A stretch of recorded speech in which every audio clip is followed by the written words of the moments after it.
ಸಂತಸದ ಸುದ್ದಿ ಅಂತಂದ್ರೆ, ನಂಬಿಕೆ ಬರುವಂಥ ಸುದ್ದಿ ಅಂತಂದ್ರೆ, ಡೆಲ್ಲಿನಲ್ಲಿ ಹೈಕೋರ್ಟ್ ಜಡ್ಜ್ ಯಶವಂತ್ ವರ್ಮಾ ಅವರ ಮನೆಯ ಕ್ವಾರ್ಟರ್ಸ್ ಅಲ್ಲಿ ಸುಮಾರು ಗೋಣಿ ಚೀಲ ಹಣ ಸಿಕ್ಕಾಕುವಂತು.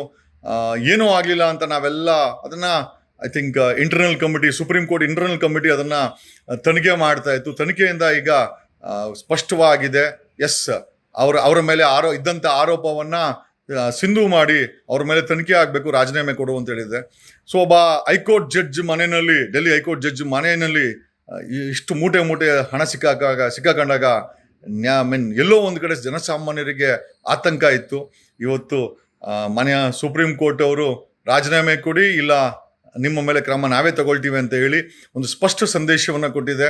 ಅದು ಜನಾರ್ದನ್ ರೆಡ್ಡಿ ಕೇಸ್ ಆಗಿರ್ಬೋದು ಅಥವಾ ಹೈಕೋರ್ಟ್ ಜಡ್ಜ್ ಯಶವಂತ್ ವರ್ಮಾ ಅವರ ಕೇಸ್ ಆಗಿರ್ಬೋದು, ಒಂದು ಸ್ಪಷ್ಟ ಸಂದೇಶವನ್ನ ಇಂದಿನ ಘನ ನ್ಯಾಯಾಲಯ ಕೊಟ್ಟಿದೆ.